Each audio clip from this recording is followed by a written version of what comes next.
Կուզեմ այս անգամ հարցով սկսենք, հա, մեր քարոզը, ինչ եք կարծում, կարճ 1-2 մեկնաբանություն, ինչպես կարող ենք ճանաչել մեր օրերի պարգևները, որը որ մարդիկ օգտագործում են, հրաշքներ, բժշկություններ եւ այլ, մոտավորապես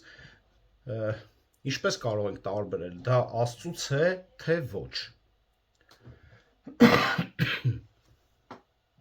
Հեչ մտածել եք այս մասին։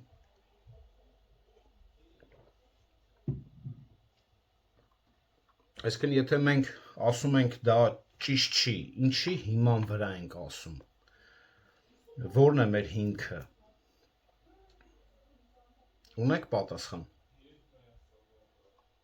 Աստծո խոսքի հիման վրա, որ Աստված այդտենց հրճակումներ չի ընդունում։ Տիմոթեոսին էլ գրված այդտի մեջ էլ ասում։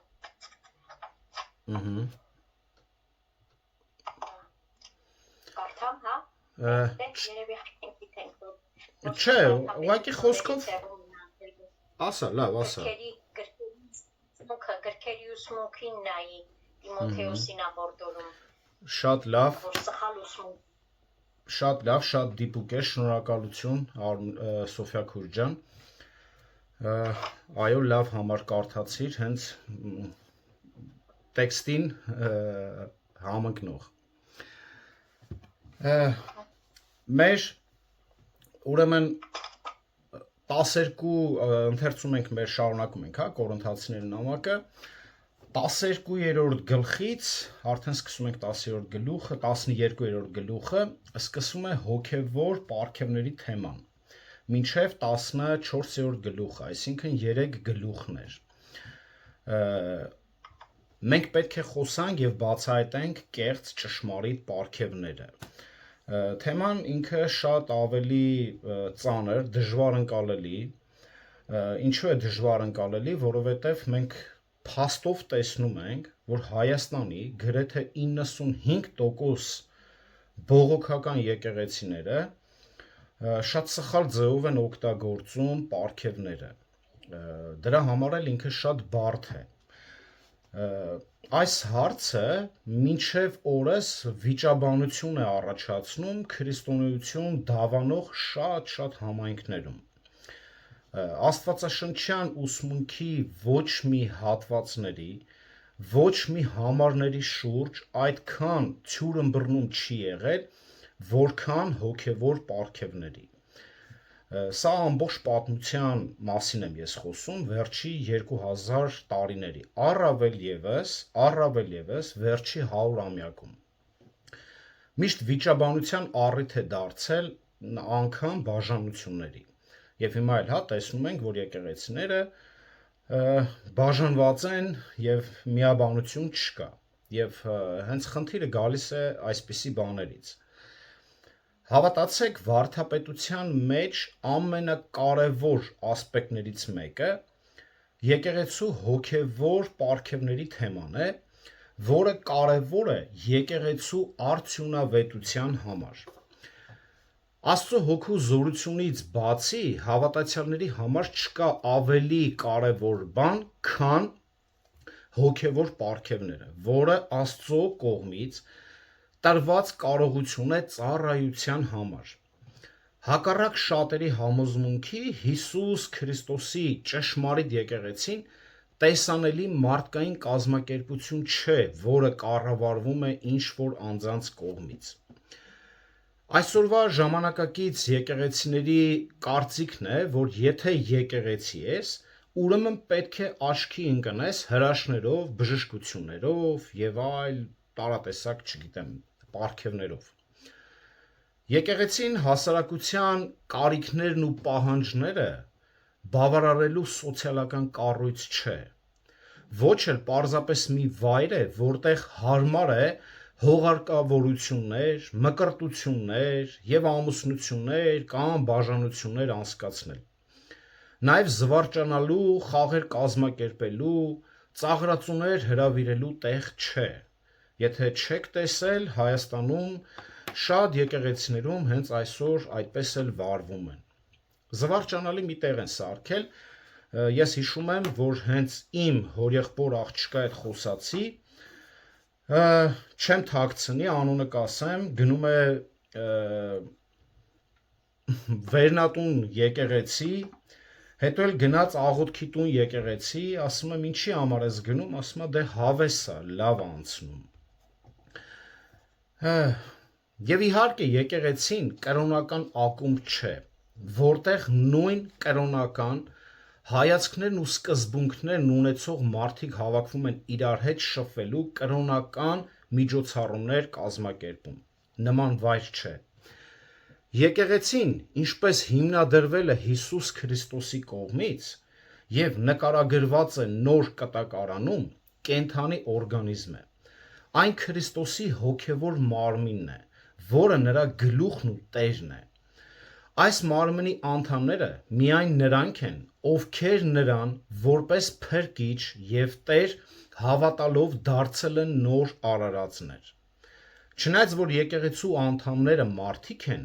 բայց մեծ հաշվով եկեղեցին մարդկային կազմակերպություն չէ։ Այն գերբնական օրգանիզմ է, որը ստեղծվել, հաստատվել, աջակցվել եւ ղեկավարվել է Տիրոջ կողմից։ Քանի որ եկեղեցու գլուխը հավիտենական է եւ անխորտակելի,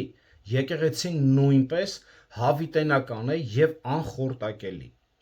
Քրիստոսը մեզ վստահեցնում է, որ նույնիսկ դժոխքի դարպասները չեն հաղթելու նրան։ Մատթեոս 6:18 համարում։ Քրիստոսի եկեղեցու յուրաքանչյուր անդամ ստացել է գերբնական զորություններ, Սուրբ Հոգու պարգևներ, որոնք հոգու օգնությամբ Աստծո միջոցն են իր խոսքն ու զորությունը Աստծո ժողովրդին եւ շրջապատող աշխարհին հաղորդելու համար։ Աստված գերբնականորեն հավատացյալներին տալիս է հոգևոր պարգևներ եկեղեցու կառուցման եւ աշխարհի ավետարանչության համար։ Սրանք շատ կարեւոր են, դրա համար այս սահմանումները, որ մենք տալիս ենք, շատ պետք է ուշադիր լինենք։ Ես հիմա մի փոքր ինչ ներածություն որպես կանցնեմ եւ հետո նոր կանցնենք մեր թեմային։ Իսկական հոգևոր պարգևները տրվում են Աստծո կողմից հավատացյալներին զորացնելու, նրանց միությունը, ներդաշնակությունն ու ուժը ապահովելու համար։ Սատանայի կեղծ պարգևները նախատեսված են բաժանելու, քայքայելու եւ թուլացնելու համար։ Դրա համար էլ այսօր այս վիճակն է ոչ թե միայն Հայաստանում, այլ բոլոր աշխարհում եք բոլոր տեղերում նույն վիճակն է։ Աստծո պարգևները կերտում եւ օգնում են աճին, բայց սատանայի կեղծ պարգևները կործանում են մոլորեցնելով ժողովրդին։ Կորինթոսի եկեղեցին, ինչպես այսօրվա շատ եկեղեցիներ, լրջորեն խնդիր ունեն հոգևորապես հոգևոր պարգևների սխալ ընկալման եւ չարաշահման պատճառով։ Եվ Կորինթոսի որոշ հավատացյալներ գիտակցում են այս խնդիրը եւ նման եւ նամակի 12-14-րդ գլուխները շարունակում են պատասխանել այն հարցերին, որոնք կորինթացիները տվել էին Պողոսին ուղված իրենց նամակներում։ 7:1-ում մենք գիտենք։ Այսինքն փառք Տիրոջը, որ կային որոշ մարդիկ, որ մտահոգված էին, ախր տեսնում են, որ ստեղ մի բան այն չի։ Բայց ցավալին գիտեք որն է, որ այսօրվա եկեղեցիներում չեն նկատում, որ մի բան այն չի, որ մի հատ Պողոսներին հարց տան, Պողոսին, Պետրոսին, կամ ինչ-որ մի հատ լավ մերօրյա լուրջ աստվածաբաններին, քարոզիչներին հարցեր տան եկեղեցու թերությունները շտկելու համար։ Տեսնում եք, այսինքն այն ժամանակ գոնե կային այդ մարդիկ։ Բացի այդ, Պողոսը այլ խնդիրների մասին իմացավ Քլեոյի տնից։ Առաջի գլուխ 11-րդ համարում, Ստեփանոսից, Ֆորտունատոսից եւ Աքայակոսից 16-րդ գլուխ 17-րդ համարում։ Եթե վերլուծենք Պողոսի կողմից այստեղ ներկայացված հոգևոր պարգևների վերաբերյալ ուսմունքը, ապա հարցերի շարքում կարող են գտնել հետևյալը, այսինքն մի շարք հարցեր։ Ինչ են հոգևոր պարգևները եւ քանիսն են դրանք։ Արդյոք բոլոր հավատացյալները ունեն դրանք։ Ինչպես կարող է մարդը իմանալ, թե ինչ պարգև կամ պարգևները իրեն տրվել։ Որքան կարևոր են պարգևները անհատ քրիստոնյայի եւ եկեղեցու կյանքում։ Ինչ է Սուրբ Հոգու մկրտությունը եւ ինչպես է այն կապված հոգեվոր պարգևների հետ։ Արդյոք բոլոր պարգևներն են տրվում եկեղեցուն նրա յուրաքանչյուր դարաշրջանում, թե դրանից միայն մի քանիսն են տրվում որոշակի նպատակով եւ սահմանափակ ժամանակով։ Կարող են պարգևները կեղծ լինել։ Եթե այո, ապա ինչպես կարող են հավատացյալները տարբերել իրական պարգևները կեղծից։ Պողոսը այս մանրամասները պատասխանում է այս եւ շատ հարցերի շուրջ։ Ինչպես կորինթացիները աղավաղել էին գրեթե ամեն ինչ իրենց սովորեցրել էին, այնպես էլ նրանք աղավաղել էին հոգևոր պարգևների բնույթը, նպատակը եւ օգտագործումը։ Այս աղավաղումները, ինչպես մյուսները, մեծ մասամբ պայմանավորված էին այն գաղափարներով եւ սովորություններով, որոնք կորինթացիները եկեղեցի էին բերել իրենց հեթանոսական անցյալից։ Նրանց հին կյանքը անընդհատ պղծում էր նորը։ Նրանք չէին բաժանվել անցյալից եւ ըստ էության դեռևս համառորեն կարճած էին, նրանք չէին բաժանվել անցյալից ըստ էության, կարճած էին անմաքուր բաների հետ։ Օրինակ երկրորդ Կորինթացիների 6-րդ գլուխ 14-17 համարում այսպես է գրում Պողոս առաքյալը. անհավատների հետ անհավասար լծակից մի եղեք, որովհետև ինչ հաղորդություն ունի արդարություն անօրենության հետ, եւ ինչ հաղորդություն ունի լույսը խավարի հետ, եւ ինչ միաբանություն ունի Քրիստոսը Բելիարի հետ, կամ ինչ բաժին ունի հավատացյալը անհավատների հետ, եւ ինչ համաձայնություն ունի Աստծո տաճարը կուռքերի հետ, որովհետև դուք կենդանի Աստծո տաճարն եք, ինչպես Աստված ասաց. նրանց մեջ պիտի բնակվեմ եւ նրանց մեջ պիտի քայլեմ եւ նրանց Աստվածը պիտի լինեմ եւ նրանք իմ ժողովուրդը պիտի լինեն։ Դրա համար դուրս եկեք նրանց միջից եւ առանձնացեք, ասում է Տերը, եւ պիղծ բաների մի դիպչեք։ Չնայած նրանք հարուստ էին եւ կատարելապես օժտված հոգեվոր պարգևներով, որը խոսում է առաջի Կորինթացիների 1:7 համարում, նրանք աղքատ էին այդ պարգևները հասկանալու եւ անպատասխանատու են դրանց օգտագործման մեջ։ Նրանք չէին հասկացել պարգևների տեսակը, որակը, չէին հասկացել ինչ պարգևների մասին է խոսում, որ պարգևներն են կարևոր, այսինքն իրենց մոտ ամեն ինչ շփոթված վիճակ էր։ Եկեք մի քիչ խոսանք հեթանոսական վայրերի եւ կռապաշտության ակունքների մասին։ Հարց կարող եք ասել, եթե հա, չէ, որտեղից է առաջի անգամ կռապաշտությունը, ընդհանրապես այդ հեթանոսությունը մտել աշխարհ։ Եթե կհիշեք, եթե չէ, անցնենք առաջ։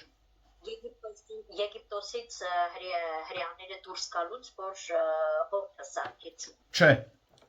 հիմա կխոսենք։ Շատ լավ։ Ուրեմն հին Հունաստանի եւ Հռոմի հեթանոսական պաշտամունքները մաս էին կազմում այսպես կոչված առեղծվածային կրոնների։ Պողոսի ժամանակներում այս պաշտամունքները հազարամյակներ շարունակ գերիշխել են մերձավոր արևելքում։ Անուղղակիորեն դրանք գերիշխել են արևմտյան մշակույթի մեծ մասում, միջնադարում եւ որոշ չափով շարունակում են դա անել մինչեւ օրս։ Առեղծվածային այս կրոնները ունեցել են բազմաթիվ եւ տարատեսակ ձևեր, բայց դրանց աղբյուրը միշտ նույնն է եղել՝ չարից։ Հովհաննեսի տեսած տեսիլքում պատմուս կղզում նրան ցույց տվեց մեծ պոռնիկի դատաստանը, որը նստած էր շատ ջրերի վրա,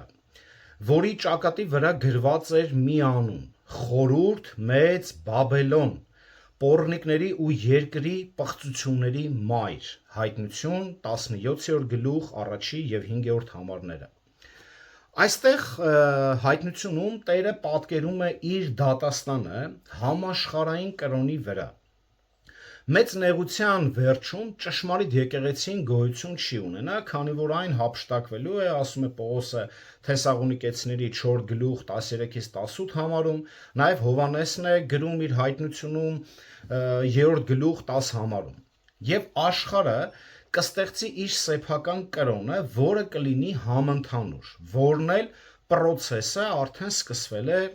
գիտենք, եթե չէ քարոզից հետո կխոսանք որոշ բաներ կասեմ։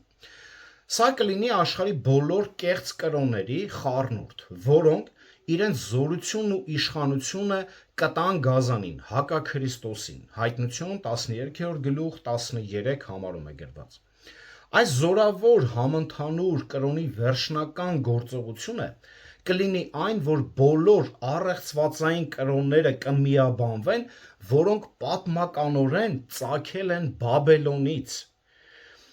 Իր կազմակերպված ձևով կեղծ կրոնը սկսվել է աշտարակի կառուցմամբ, որից էլ քաղաքը ստացել է իր անունը Բաբելոն,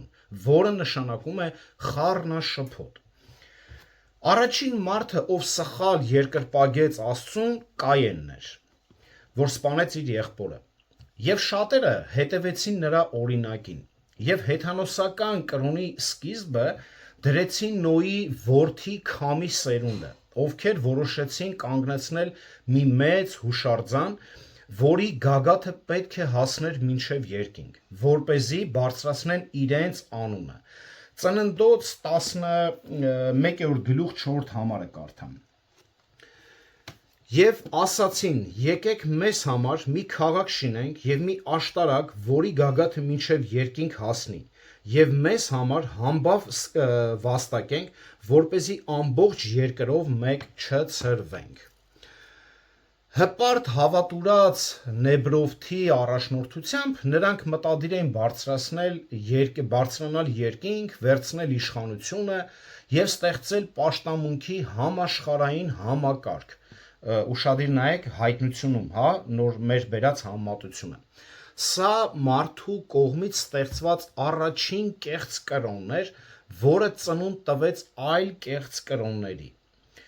Աստծո դատաստանը չափազանց, ուրեմն Աստծո դատաստանը խափանեց նրանց հիմնական նպատակը,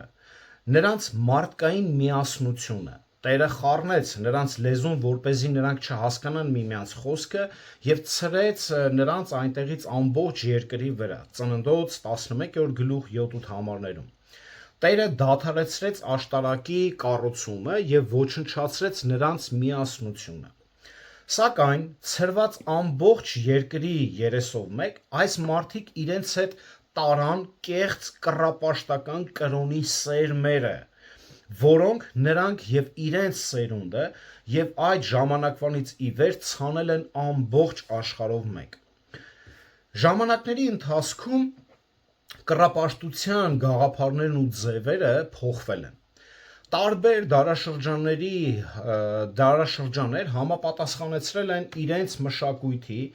սովորությունների եւ այլ պայմանների հետ։ Երբեմն դրանք ավելի կատարելագործվել են, բայց համակարգի հիմքը մնացել է նույնը, նույնպես չարից։ Ահա թե ինչու Բաբելոնը կոչվում է պոռնիկների եւ երկրի պղծությունների մայր, հայտնություն 17-րդ գլուխ 5 համարը։ Նա բոլոր կեղծ կրոնների նախահայրն է։ Հիմնվելով տարբեր հին աղբյուրների վրա կարելի է եզրակացնել, որ Նեբրովի կինը Շամիրամը առաջինը հավանաբար բաբելոնյան կրոնի գերագույն քրմուհին էր եւ բոլոր միստիկ կրոնների հիմնադիրը։ Աշտարակի ավերումից եւ բազմաթիվ լեզուների ի հայտ գալուց հետո Շամիրամին սկսեցին երկրպագել որպես աստվածուհի տարբեր անուններով։ Նրան Ասիայում անվանել են Իշտար, Աստորտեն Փյունիկեում են անվանել, Իսիդան Եգիպտոսում են անվանել, Աֆրոդիտե Հունաստանում են անվանել եւ Վեներան Հռոմում են անվանել։ Բոլոր դեպքերում նա սեռական սիրո եւ պատղաբերության աստվածուհի է ընդունվել։ Նրա որդի Թամուզը նույնպես աստվածացվել է եւ ստացել է բազմաթիվ անուններ։ Նա Իշտարի ամուսինն էր եւ ստորգետնյա աշխարհի աստվածը։ Իշտարի պաշտամունքի համաձայն Թամուզը հղիացել է արևի ճառագայթից։ Մենք եթե կհիշեք, մենք անցած տարի այս թեմայով ես մի քիչ խոսացել եմ։ Սա Հիսուսի կուսական ծննդյան կեղծ տարբերակն է։ Թամուզը համապատասխանում էր Բահաղին Փյունիկիայում, Օսիրեսին Եգիպտոսում, Էռոսին Հունաստանում եւ Կուպիդոնին Հռոմում։ Բոլոր դեպքերում սրանք չաստվածների անուններ եմ տալիս, բոլոր դեպքերում այս չակերտավոր աստվածների եւ աստվածուհիների պաշտամունքը կապված էր սեռական անառակության հետ։ Մի զարմանալի բան կա, որ ձեզ պետք է ասեմ։ Գիտեք, որ մեծ պահքը աստվածաշնչյան հիմք չունի։ Այն ծագել է Թամուզի համար սքացող Շամիրամի ողբը նշելու հեթանոսական սովորությունից։ Այս ողբը տևել է 40 օր։ Եզեկիել 8-րդ գլուխ 14 համարը, հա։ Եզեկիել 8-րդ գլուխ 14 համարը կարդամ։ Եվ ինձ տարավ Տիրոջ տան հյուսիսային դռան մուտքի մոտ, եւ ահա այնտեղ Թամուզի համար լաց եղող կանայք են նստած։ Այստեղ էս որ իբրև Թամուզը մահացել է եւ այլն արդեն ողբ են անում եւ 40 օր նրանք այդ օրը այդ ժամանակ ողբ են արել եւ հենց այս ժամանակից եկել է մեծ պահքը, որը այսօր ամբողջ աշխարհում ընդունվել է որպես մեծ պահք եւ պահում են։ Նույնը մեր առաքելական եկեղեցին։ Ուրեմն միստիկ կրոնները ներմուծեցին մկրտության վերածննդի գաղափարը, որ մարդ կարող է վերստին ծնվել ջրային մկրտության ծեսի միջոցով։ Նրանք նաև ներմուծեցին ինքնախեղման կամ մտրակահարության սովորույթը մեղքերը քավելու եւ հոգեվոր բարեհաճություն ձեռք բերելու համար։ Գիտեք որն է մտրակահարությունը։ Մուսուլմանների մոտ եթե դուք նկատել եք, նրանք իբրև թե ապաշխարում են, իրենց պատժում են, վերցնում են ինչ-որ մի պլետ, չգիտեմ, ինչ-որ մի բան ու իրանց անընդհատ խփում են, անընդհատ եւ իրենց մեշկից արում բերելով նրանք իբրև թե մեղքերի իրենց թողություն են տալի, ներում են իբրև գտնում։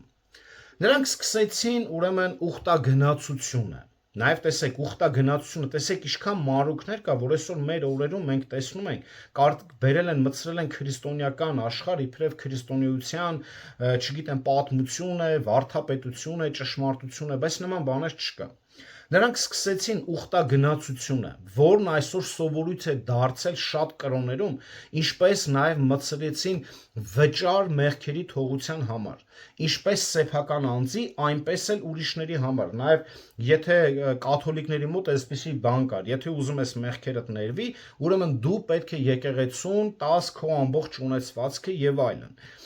Դրա համար Մարտին Լյութերի ժամանակներում 1500 թվականներին հենց այս հեղաշրջումը որ եղավ,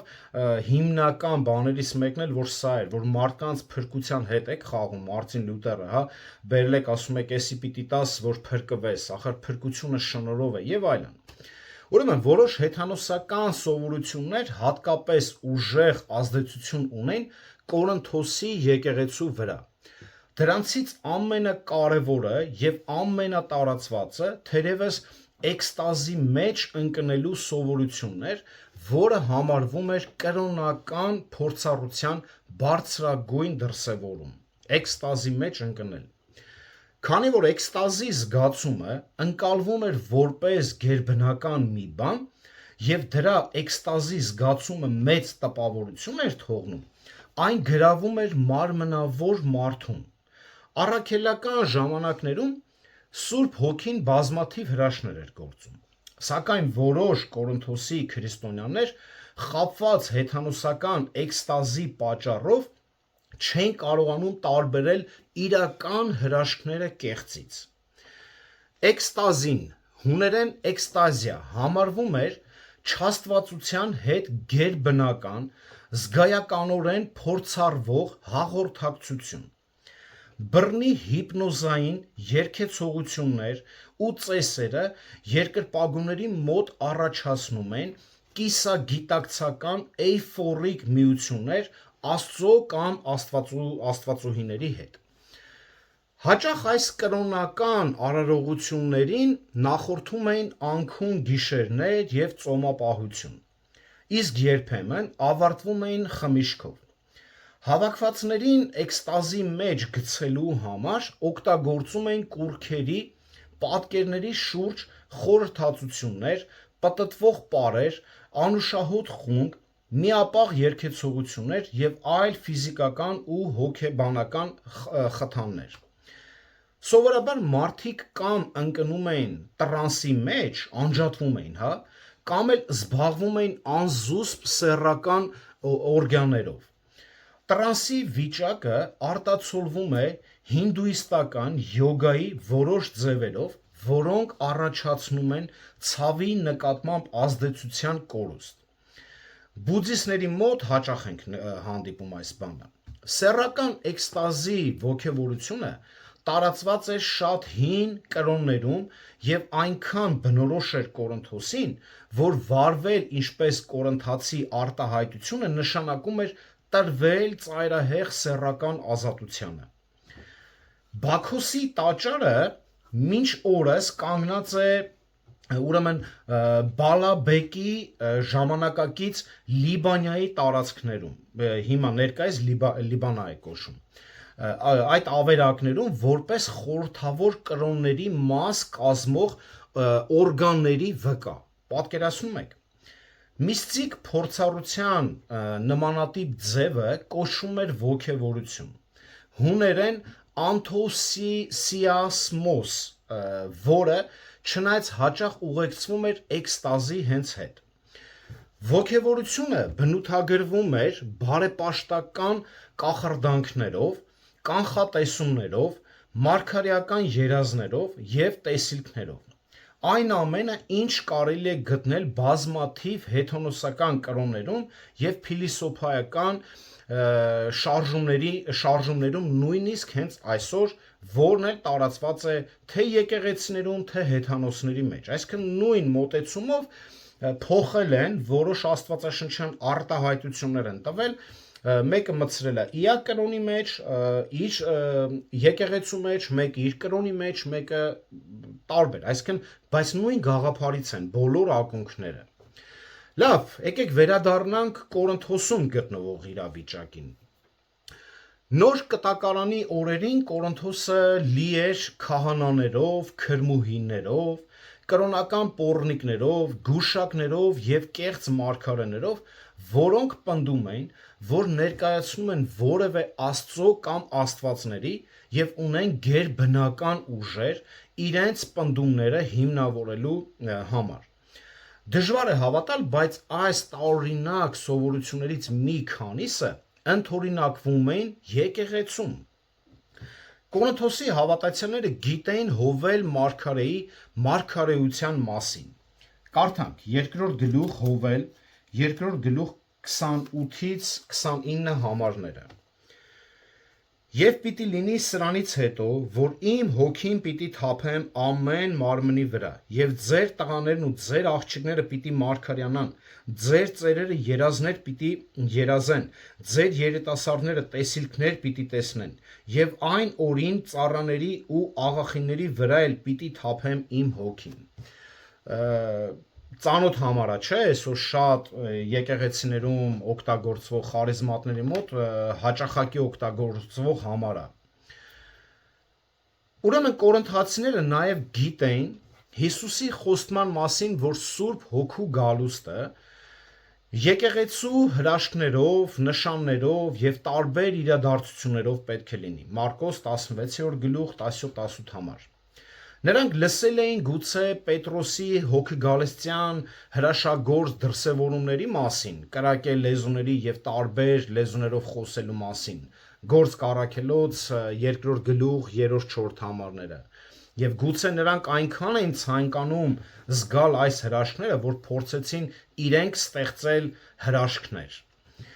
Առաջին կորինթացիներին ուղղված նամակը նոր կտակարանի ամենավաղ նամակներից մեկն է։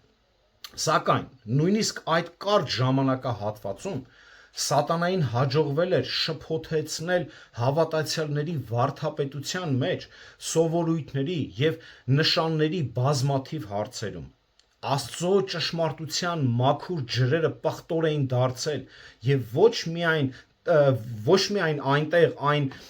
այնքան պղտոր չէր, որքան Կորինթոսի եկեղեցում։ Այսինքն ուրիշ տեղեր այդքան պղտորված չէր Աստծո կենդանի ջրերը, քան Կորինթոսի եկեղեցում։ Սատանան ուրեմն զբաղված էր ավետարանը եւ դրա հրաշքները խեղաթյուրելով։ Իսկ միամիտ, եսասեր, աշխարհիկ ազդեցության տակ գտնվող կորինթացիները իրենց հեթանոսական ծագմամբ հիանալի թիրախ են նրա հարձակումների հենց համար։ Մարդիկ չեն կեղծում այն բաները, որոնք արժեք չունեն։ Սատանան կեղծում է հոգևոր պարգևները, քանի որ գիտի, որ դրանք մեծ արժեք ունեն Աստծո ծրագրում։ Եթե Սատանան կարող է շփոթեցնել Աստծո ժողովրդին հոգևոր պարգևների հարցում, ապա նա կարող է նաև ապականել պաշտամունքը եւ խաթարել եկեղեցու գործունեությունը։ Կեղծ հոգևոր պարգևները լինեն դրանք կեղծ դրսևորման միջոցով, թե եսասիրական անպատշաճ օգտագործման միջոցով, թունավորում է եկեղեցու հոգևոր օրգանիզմը, թուլացնում եւ զրկում է իր արդյունավետ զորությունից։ Կորինթոսի քրիստոնյաների հոգևոր անհասության հիմնական ապացույցներից մեկը նրանց ներհայացողության պակասն էր, հոգիները տարբերելու անկարողությունն էր, այսինքն նրանք չեն կարողանում տարբերել չարուց է, բարուց է, դրա համար բոլորին էլ ասում էին ալելույա ամեն, ոնց նա մեր հովիվն է, նա մեր եղբայրն է եւ այլ եւ այլ։ Սա մեր օրերի լեզվով եմ խոսում։ Եթե նրանց, օծյալ է, տիրոջ օծյալն է,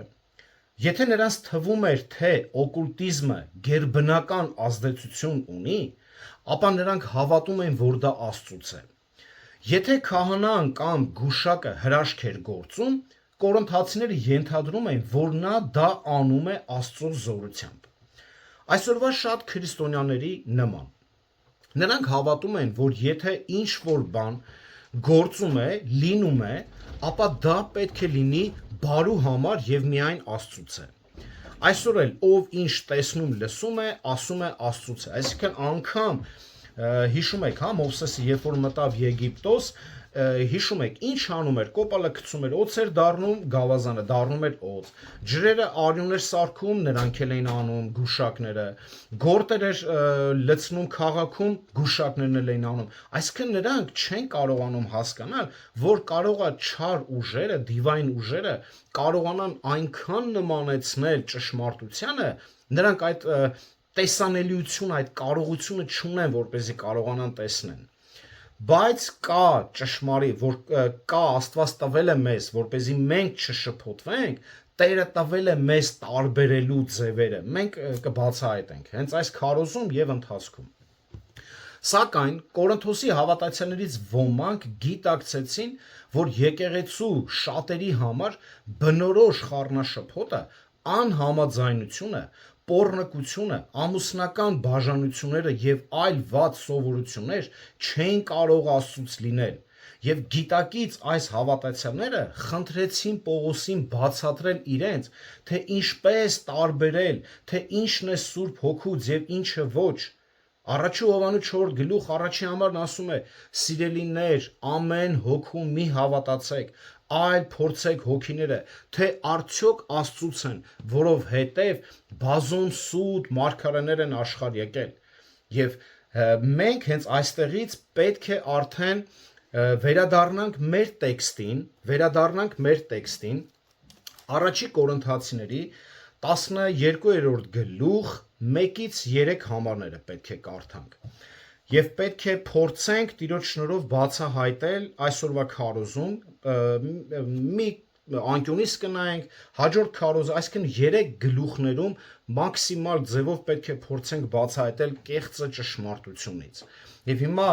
Հովհաննեսի խոսքի վրա, որ ասում է փորձեք Աստծուց են, շատ սուտ մարգարեներ կան, եկեք կարդանք 1-ից 3 համարները եւ ուսումնասիրենք։ Արդ ինչ վերաբերվում է հոգևոր պարգևներին, եղբայրներ, չեմ ուզում, որ անտեղյակ լինեք։ Դուք գիտեք, թե երբ հեթանոս եք, այս անխոս կուռքերի մոտ եք տարվում, ինչպես որ առաջնորդվում եք։ Դրա համար հայտնում եմ ձեզ, չկա մեկը, որ Աստծո հոգով խոսի եւ Հիսուսին նզովյալ ասի, եւ ոչ էլ մի մարդ չի կարող Հիսուսին Տեր կոչել, եթե ոչ Սուրբ Հոգով։ Տեքստը բաժանել եմ 3 մասի. հոգևոր պարգևների կարևորությունը, հոգևոր պարգևների փորձարկում, կեղծ պարգևների բացահայտում։ Գլխավոր միտքը շատ կարևոր է, կխնդրեմ ուշադիր լինեք։ Կեղծ պարգևները բացահայտվում են միայն ճշմարիտ վարդապետությամբ։ Սոֆիա քուրս Տերը օրհնի, հենց այդ համարը շատ կարևոր է, բայց դա մենք հետո ենք թողելու խոսանք։ Կեղծ պարգևները բացահայտվում են ճշմարիտ վարդապետությամբ։ Այսինքն, եթե դու ուզում ես իմանաս մարդը իր պարգևները, որը որ օգտագործում է, ճշմարիտ է, դու նայի տեսիա վարդապետությանը։ Հիմա կխոսանք այդ բաների մասին։ Հոգևոր պարգևների կարևորությունը։ Կորինթացիները ուրեմն չարաշահում էին իրենց հոգևոր պարգևները, ինչպես չարաշահել էին Տիրոջ ընթրիքը, եւ այստեղ որ խոսում է արդ ինչ վերաբերվում է, արդեն մենք տեսնում ենք այս արդը արդեն կապում է մեր վերևի տեքստի հետ, անցած շաբաթվա քարոզի հետ, որը որ Տիրոջ ընթրիքն էր, որը որ նրանք նույնպես աղավաղում են, այսինքն նրանց մոտ ընթրիքի խորհուրդը չէին անգամ հասկանում, ընթրիքն էին Տիրոջ ընթրիքն էին պղծում, բայց հիմա անգամ այդ պղծություններից հիշում եք, խոսացել ենք, որ շատերը հիվանդացել են,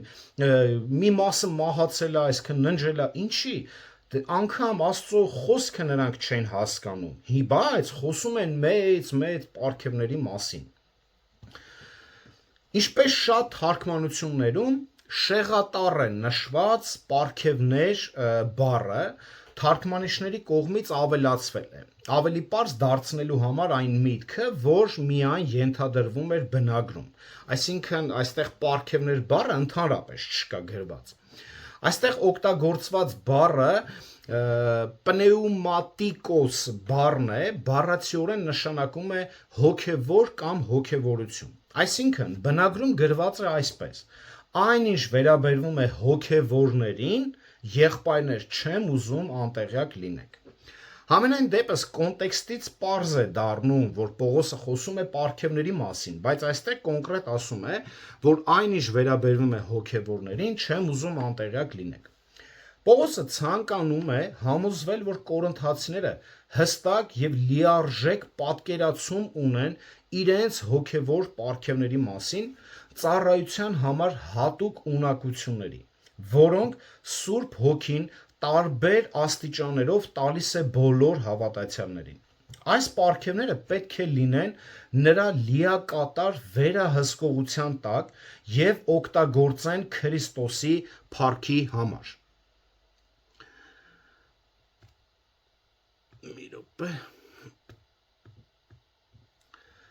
Կորինթոսի հավատացյալներին ուրեմն Տիրոջ ընթրիքի չարաշահման համար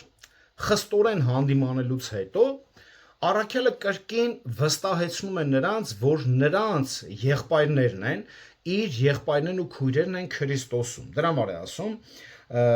արդ ինչ վերաբերում է հոգևոր պարգևներին, եղբայրներ չեմ ուզում, որ անտեղյակ լինեք։ Այս հավատացյալները չէին առանձնանում քրիստոնյաներին վայել հոգևոր վարքով, բայց նրանք դեռևս պատկանում էին Քրիստոսին։ Պողոսը խորապես մտահոգված էր, որ այս եղբայրները ճիշտ պատկերացում ունեն Սուրբ Հոգու գործի մասին, հատկապես նրա պարգևների վերաբերյալ։ Առաքյալն այստեղ օգտագործում է նույն արտահայտությունը. ես չեմ ուզում, որ դուք անտեղյակ լինեք։ Նույն խոսքը Պողոս ասում է 10-րդ գլուխ առաջի համարում, հիշում եք, հա, որ ասում էր Մովսեսի առաջնորդությամբ, որ անընդհատ ինչ է ասում է հիշեք, չեմ ուզում անտեղյակ լինեք, հիշեք մեր նախահայրերին, հա, ինչ պատահեց նրանց հետ։ Այս ուշադրություն գրավող արտահայտությունը հաճախ օգտագործում է կարևոր արտահայտություն անելուց առաջ։ Պողոսն այս արտահայտությունն օգտագործում է իր ընթերցողներին հաղորդելու հատուկ ուշադրություն դարձնել կարևոր ճշմարտության մասին։ Օրինակ, Հռոմեացիների 11-րդ գլխում այսպես է ասում, Հռոմեացիների 11-րդ գլուխ 25 համարը. Քանի որ չեմ ուզում եղբայրներ, որ անգետ լինեք այս խորհրդին, որպեսզի դուք ձեզ իմաստուն չհամարեք, որ Իսրայելին մասամբ կուրություն եղավ, մինչև հեթանոսների ամբողջությունը ներս գա։ Նաև խոսում է առաջի Թեսաղոնիկեցիների 4-րդ գլուխ 13 համարում։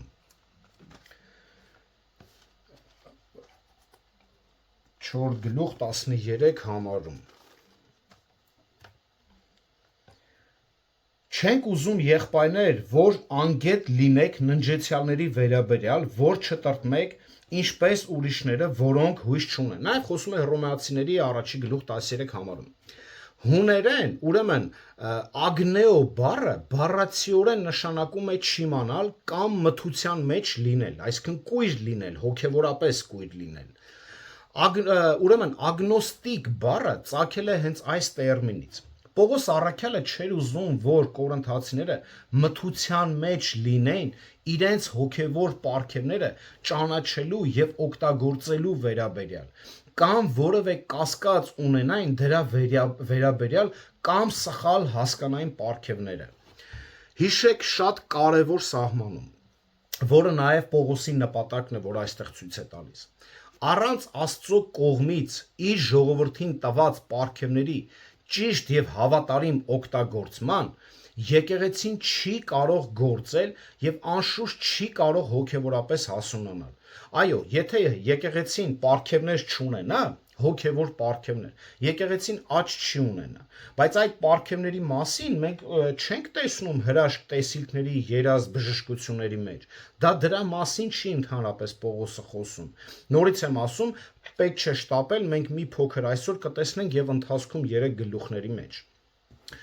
Սատանան կփորձի կեղծել Սուրբ Հոգու պարգևները, մոլորեցնել կեղծ հրաշքներով, որը առաջին հայացքից ճշմարիտ կթվա։ Նաև կփորձի համոզել հավատացյալներին անտեսել իրենց պարգևները, որ իրական պարգևներն են, անտեսել դրանք, սխալ հասկանալ, չարաշահել եւ աղավաղել դրանք։ Ահա թե ինչու է Պողոս այս ուսմունքը այդքան կարևոր։ Առաքյալը վստահեցնում է կորինթացիներին, որ նրանք ունեն հասկանալու հոգևոր պարգևների մասին ճշմարտությունը եւ որ ինքը վճռական է նրանց սովորեցնելու այս ճշմարտությունը։ Հետևաբար նա շարունակում է նրանց ասել, թե ինչպես որոշել, թե որ պարգևներն են ճշմարիտ եւ հաճելի Աստծուն եւ որոնք կեղծ եւ սատանայական։ Քանի որ կորինթացիները սխալ էին օգտագործում իրական պարգևները, Պողոսը սովորեցնում է նրանց, թե ինչպես ճիշտ օգտագործել այդ պարգևները։ Կրկին չափազանց կարևոր սահմանում։ Բոլոր հոգևոր պարգևները ուշադիր տրվում են եկեղեցուն, Աստծո ժողովրդին, եկեղեցու շինության համար, այսինքն օգնելու մարդկանց, որ Քրիստոսի պատկերին նմանվեն։ Պարգևը չի տրվում անհատի շինության համար, ինչպես այսօր շատերը սխալ են ընկալում, հա, առաջի Կորինթացիների 14-րդ գլուխ 4 համարը լեզվով խոսող իր անձն է կերտում, մենք դեռ դրան կանրադառնանք, այսինքն սա չի խոսում, որ պարգև է, որ տվել է քեզ, որ դու մենակ դու աճես, այդպիսի բան գոյություն չունի։ Եթե պարգև է, ուրեմն դա պետք է ծառայի միայն եկեղեցու շինության համար, քրիստոսանման դարձնելու մարդկանց, եկեղեցուն։ Եփեսացիներին ուղված իր նամակում Պողոսը խոսում է եկեղեցու տրված հատուկ շնորհալի մարդկանց մասին։ Օրինակ, Եփեսացիների 4 գլուխ 11-ից 13 համարները կարդամ։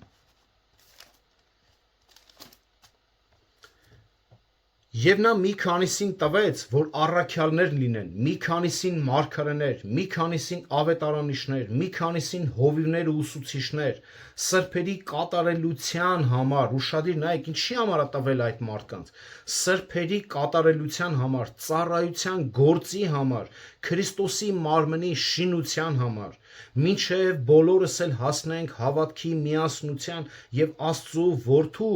ինչին, ճանաչմանը, կատարյալ մարդ լինելու, Քրիստոսի կատարյալ հասակի չափն ունենալու, որպեսզի այլևս երեխա չլինենք, որոնք այս եւ այն կողմ են տարուբերվում, վարդապետության ամեն մի քամուց քշվում են, մարդկանց խաբեությամբ, որոնք խորամանկությամբ խաբում ու մոլորեցնում են։ Այս խնդիրները, այս մոլորեցնողները բոլոր եկեղեցիներում են եղել։ Դրա համար էլ Պետրոսն էլ է գրում, չէ, ասում է, որ մեր սիրելի երկրորդ Պետրոս 3 գլուխ 15-16-17 համարներում, որ ասում է մեր սիրելի Պողոս եղբայրը իր բոլոր թղթերում է գրում, որ տագետներն ու անհաստատները ծուռ են մեկնաբանում Աստծո խոսքը, շեղում են, փոխում են իրենց իսկ հոգին կորստյան մատնելու համար, ոչ թե միայն իրենց, դիմացինի հոգին էլ նույնպես կորստյան մատնելու համար։ Դրա համար սրանք շատ կարևոր են, ժողովուրդ, դրանք սահմանումներ են, կարևոր կետադրումներ են, շեշտադրումներ են, որ պետք է մենք հիշենք։ Քրիստոսը բնակվում է յուրաքանչյուր հավատացյալի մեջ։ Հռոմեացիների 8-րդ գլուխ 9 համարում, Առաջի Կորինթացիների 3-րդ գլուխ 16 համարում, եւ եկեղեցում է բնակվում։ Եփեսացիների հենց 2-րդ գլուխ 22 համարում, այսպես է ասում. Նրա մեջ դուք էլ միասին կառուցվում եք որպես Աստծո բնակարան հոգու միջոցով։ Եկեղեցին ներկայացնում է Քրիստոսին թե անհատապես, թե որպես ամբողջություն։ Հոգևոր պարգևները հիմնական միջոց են, որոնցով Տերը քրիստոնյաներին դարձնում է Քրիստոսի նման։ Հավատացյալները նրա տեսանելի մարմնացման մարմինն են այս աշխարհում։ Սա շատ կարևոր է։ Հավատացյալները Քրիստոսի տեսանելի մարմնացման մարմինն են այս աշխարհում։ Հոգևոր պարգևները վերևից տրված կարողություն են ծառայություն կատարելու համար։ Դրանք Քրիստոսի բնորոշ հատկանիշներն են, որոնք պետք է դրսևորվեն միասնական բաղադրյալ մարմնի միջոցով, ինչպես որ դրսևորվեցին Քրիստոսի մարմնավորված մարմնի միջոցով։ Եվ այստեղ չենք խոսում, որ Քրիստոսը հրաշքներ արեց, կույրին բժշկեց, այդ դրա մասին չենք խոսում, դա փաստում էր իր աստվածությունը։ Դա փաստում էր, որ ինքն է Մեսիան, բայց Քրիստոսը նաև ուներ ուրիշ պարգևներ, որը որ այսօր եկեղեցիները դրան ուշադրություն չեն դարձնում։ Սուրբ Հոգու կողմից հավատացյալներին տրված յուրաքանչյուր պարգև կատարելապես դրսևորվել է Քրիստոսի կյանքում եւ ծառայության մեջ։ Նրա եկեղեցին, նրա կյանքի շարունակությունն է երկրի վրա, հոգու զորության միջոցով, որը դրսևորվում է նրա կողմից պարգևների միջոցով, եւ մեկ անգամ էլ շեշտեմ։ Հեթանոսներ, էթնե բառը սովորաբար օգտագործվում էր այն դեպքում, երբ հրյա չեն։ Սակայն նոր կտակարանում այս տերմինը, էթնե, հա, այս տերմինը երբեմն օգտագործվում է անհավատների մասին խոսելուց։ Մեր տեքստում հենց անհավատներին էլ նկատի ունի։ Հեթանոսական կրոնների մեծ մասի հիմնական բնութագրերից մեկը կռապաշտությունն էր։ Երբ կորինթացի քրիստոնյաները հեթանոսներ էին, նրանք գնում էին լուր կուռքերի մոտ, ապագո, կներեք, գնաց։ Այս բառը հաճախ օգտագործում էր բանտարկյալների համար, որոնց պահակախմբի ներքո տանում էին բանտ կամ մահապատժի ենթարկելու։ Հավատքից առաջ մարդը սատանայի եւ իր սեփական ապականված բնույթի գերին է։ Նա հոգևորապես կույր է եւ թույլ է եւ չի կարողանում զսպել իրեն կռապաշտության մեջ ընկնելուց։ Դրա համար էլ երկրորդ համարը հենց այսպես է Պողոսը սկսում. Դու գիտեք, թե երբ հեթանոս եք, այս անխոս կուրքերի մոտ եք տարվում, ինչպես որ առաջնորդվում եք, այսինքն մեզ առաջնորդում են, մեզ տանում էին, այլ մենք տեղյակ չէինք։ Մենք անհասկանալով, առանց գիտակցելու, առանց ըմբռնելու մենք եթում ենք, հեթանոս կուրքերի մոտ ենք եթում։ Ամենատարածված սխալ պատկերացումներից մեկը, որը ցավոք կիսում են շատ հոգևորապես անհաս հավատացյալներ, այն է, որ անաստված կյանքը ենթադրաբար ավելի շատ ազատություն ունի, քան քրիստոնեական կյանքը, որը սահմանափակված է խիստ սահմանափակումներով։ Սակայն ինչպես Պողոսը ցույց է տալիս, այս հատվածում ճիշտ հակառակն է։ Անհավատը մեղքի եւ սատանայի գերին է։ Նա որոշակի ընտրություն ունի մեղքի տեսակի հարցում, բայց չունի ընտրություն մեղանչել թե չմեղանչել։ Առաքյալն ասում է. «Քեզ առաջնորդեցին»։ Դու ընտրություն չունեիր։ Անկախ նրանից կամավոր կամ հարկադրաբար գնացիր կուրքերի մոտ, չէր կարող դրանցից զերծ մնալ։ Դու չէր կարող, դու պետք է գնայիր։ Գիտեք, ես հաճախ եմ մտածում այն մարդկանց մասին, ում ավետարան եմ քարոզել մի քանի անգամ, եւ ամեն անգամ, երբ մոտենում եմ նրանց Քրիստոսին հավատալու եւ նրան որպես Տեր ընդունելու կոչով, այս մարդիկ պատասխանում են մոտավորապես այսպես. ես չեմ կարող այդ կյանքով ապրել, չեմ կարող սահմանափակված լինել, եւ շատ բաներ չեմ կարող չանել, ես հիմա ազատ մարդ եմ, ինչ ուզում անում եմ, ինչ ուզում չեմ անում, ես չեմ կարա հավատացյալ դառնամ։ Գիտեք, ես նրանց հետ կիսվել եմ հենց այս համարի վերաբերյալ 12-րդ գլուխ 2-րդ համարը, հա, իմ մտքերով եւ մեջ բերել եմ Սուրբ գրքի այլ հատվածներ, որոնք նույն ճշմարտությունն են սովորեցնում։ Ես նրանց հիշեցրի, որ բոլոր անհավատները ուղղակի մեղքի ստրուկներ են, որ ասում է Հռոմեացիների 6-րդ գլուխ 17 համարը, որ նրանք բոլորովին էլ ազատ չեն, դա իրենց պատկերացումն է։ Իրանք մտածում են, որ ես ազատ եմ, ինչ ուզում անում եմ, բայց ինքը չի հասկանում, որ ինքը ազատ չի, ինքը գերի է, սատանայի գերին է, ու ինքը տարվում է այնտեղ, որտեղ սատանան է ուզում, այլ ոչ թե ինքը։ Բայց նրանք համոզված են այդ մարդիկ, որ անում են այն, ինչ իրենք են ուզում, եւ չեն ցանկանում հրաժարվել իրենց պատրանքից, չեն ցանկանում։ Բայց դու նրան քարոզում ես, ընդհակառակը քեզ Քրիստոսն է ուզում ազատի։ Դու ազատ չես, դու հիմա ազատ չես, դու գերի ես, դու ստրուկ ես։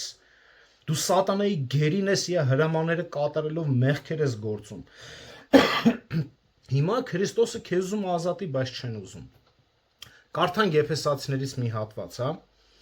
Եփեսացիների 4-րդ գլուխ 17-ից 18 համարները։ Ուստի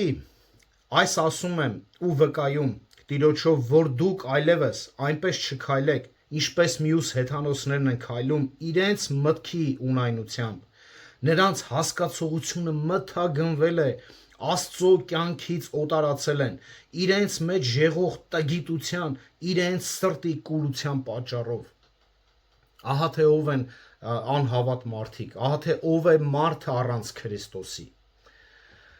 Անհավատները կարծում են, թե ազատ են, քանի որ խաբված են, բայց իրենց անգիտության մեջ նրանք ստրուկներ են զանազան ցանկությունների եւ հաճույքների։ Տիտոս 3-րդ գլուխ 3-րդ համարն է ասում։ Իհարկե, ճիշտ է նաեւ, որ մարդկանց մեծ մասը բավականին գոհ է մեղքի մեջ մնալով։ Նրանց դուր է գալիս դա եւ ուզում են մնալ դրա մեջ։ Հովհաննես 3-րդ գլուխ 19 համարում, Հովհաննես 3-րդ գլուխ 19 համարում, տեսեք ինչ է ասում. Եվ սա է դատաստանը, որ լույսն աշխարհ եկավ, եւ մարդիկ խավարը լույսից ավելի սիրեցին, որովհետեւ իրենց գործերը չար էին։ Այսինքն տեսնում եք մարդու չար սրտի, մեղք սիրող սրտի էությունը տեսակը տեսնում եք, Բայց հարցն այն է, որ նրանք չեն կարող դուրս գալ դրանից, նույնիսկ եթե ցանկանային, մարդը չի կարող մեղքից դուրս գալ, որտեղ ինքը գերի է, ինքը ստրուկ է։ Դրան կա մենակ մի միջոց՝ Քրիստոսին դիմել անկեղծ սրտով եւ հետ դառնալ մեղքից։ Ինչևէ, սա ուրիշ թեմա է։ Անհավատի գերության մեջ մտնում է կեղծ աստվածների պաշտամունքը, որը նույնիսկ աթեիստներն ու ագնոստիկներն ունեն։ Նրանք նույնքան ի վիճակի չեն զերծ մնալ իրենց երևակայական կուռքերին պաշտելուց։ Մեղքի յուրաքանչյուր ստրուկ պաշտում է համր եւ խուլ կուռքերի։ Մեղքի յուրաքանչյուր ստրուկ պաշտում է համր եւ խուլ կուռքերի։ Ինչքան էլ մարդը ժխտի, հերքի, բայց եթե դու Քրիստոս չունես, դու ինչ-որ մեկին պաշտում ես, ինչ-որ մեկին մի քանի բաներ պաշտում ես։ Ոչ մի կուռք ի վիճակի չէ լսելու մարդու կարիքները։ Իր իսկ սահմանմամբ։ Կուռքը մարդու կողմից ստեղծված մի բան է եւ անց չէ։ Թեկուզ եթե ասենք այսօր կան, չէ, կուռք են սարքել, այսինքն ֆուտբոլիստների, դերասանների, դրանց մասին չենք խոսում։ Ոչ մի կուռք, պարզունակ թե նուրբ, չի կարող պատասխանել մարդու հարցերին։ Նրան հայտնություն տալ, հավաստիացնել ճշմարտության մեջ, ներել մեղքը, նրա կյանքին տալ արժանապատվություն, իմաստ կամ հոգևոր խաղաղություն։ Ինչպես ոչ մի չվերածնված մարդ չի կարող դիմադրել կռապաշտության մեջ ընկնելուն, այնպես էլ կուռքը դատապարտված է անխոս մնալուն։ Անկախ նրանից, թե դրա հետևում դև կա թե ոչ, որը որ Կորինթացիներում է ասում, 10-րդ գլուխ 20 համարը, կուռքն ինքնին բացարձակապես անօգուտ է նրան, ով այն երկրպագում է։ Այսօր ինչ ուզում ես արա, ում ուզում ես դիմի, թեկուզ մեր առաքելական եկեղեցուն այդում են խաչի վրա են հույսը դնում, մոմի վրա են հույսը դնում, Մայրամ Աստվածածնի վրա են հույսը դնում, այս բոլորը ժողովուրդ անգիտակցաբար տանում է կռապաշտության։ Չգիտեմ ինչ որ մի հատ նկարա Հովանես Մկրտչի նկարն է եւ այլ կանում են, խնդրում են, այս ամենը կռապաշտություն է։ Դժբախտաբար Կորինթացի հավատացյալներից շատերը վերադարձել են իրենց որոշ կռապաշտական համոզմունքներին եւ դրանք դարձրել են սովորություն եկեղեցու ներսում։ Դրանք այլևս չեն կարողանում տարբերել Աստծո հոգու գործողությունը դևերի գործերից։ Իրական հոգևոր պարգևները սատանայի կեղծիքներից։ Աստծո ճշմարիտ երկրպագությունը կուռքերի աղավաղված երկրպագությունից, այսինքն չեն տեսնում էլ այդ տարբերությունը։ Դրանք բոլորը խառնել էին իրար հետ միտեղ, ասում են դե Աստծուն են երկրպագում։ Միթե սա երկրպագություն է։ Նրանք կորցրեցին Աստծո օրհնությունը եւ ոչինչ չստացան ձայնազուրկ այս կուռքերից։ Կորցրել են Աստծո հետ իրենց հարաբերությունը, երկրպագությունը, պաշտամունքը, վարդապետությունը, ճշմարտությունը կորել էր, բայց ինչ ստացան կուռքերից ոչ մի բան։ Այստեղ Պողոսը կխնդրեմ մի հատ էլ էլի կարդանք այս համարը 12-րդ գլուխ 3-րդ համարը։ Դրա համար հայտնում եմ ձեզ, չկա մեկը, որ Աստծո հոգով խոսի եւ Հիսուսին նզովյալ ասի։ Այս հատվածը այստեղ հոգևոր պարգևների փորձարկում է անում Պողոս առաքյալը։ Սատանան շատ ժամանակ է անցկացնում եկեղեցում, գիտեք։ Սատանան շատ ժամանակ է անցկացնում հենց եկեղեցում։ Ոչ մի տեղ նա այնքան չի աշխատում Աստծո ժողովրդին մոլորեսնելու համար, որքան այնտեղ, որտեղ նրանք երկրպագում են Աստծուն։ Պարզվում է, որ Կորինթոսի եկեղեցու որոշ անդամներ այնքան մարմնավոր էին դարձել, այնքան խճճվել են իրենց հեթանոսության մեջ եւ նրանց Աստծո երկրպագությունը այնքան վայրենի էր դարձել, որ նրանք նույնիսկ թույլ էին տալիս հայհոյանք Տիրոջ դեմ իրենց ժողովում։ Հայհոյանք, նայեք,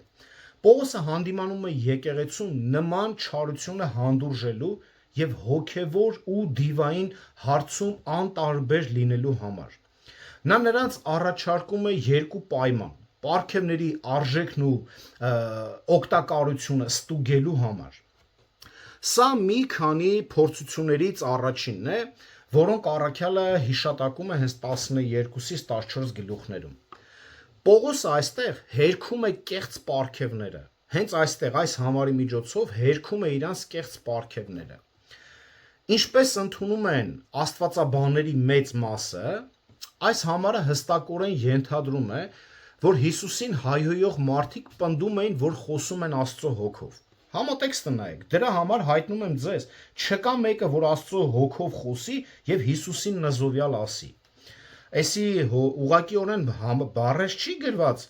կներեք, հա, արտահայտության համար նավսյակի սլուչի համար չի գրում, որ եթե մեկը կլինի, ոչ, այս բաները լինում էին հենց եկեղեցում, դրա համար էր գրում։ Ըստ էության, նրանք պնդում են, որ խոսում են հոգով, ցուցադրելով մարգարեություն կամ ուսուցում որևէ պարգև, միևնույն ժամանակ հայհոյում են փրկին եւ Տիրոջ անունը, որին նրանք պետք է երկրպագեն։ Պատկերացրիք, այսինքն համ ասում են պարգևներ ունենք Աստծուց եւ այլն, համ Հիսուսին հայհոյում են, նզովյալ էին ասում եւ այլն։ Հուներենում, ուրեմն, անատեմա բառը սարսափելի անեզք է, ժողովուրդ։ Անատեմա բառը սարսափելի անեզք է։ Հիսուսի վրա անատեմա ասելը նշանակում է դատապարտել նրա Քրիստոսի բնույթը, բնավորությունը եւ գործը, չհաշված նրա սրբությունն ու փառքը։ Անատեմա, այս մարդիկ այդ էին անում։ Պողոսը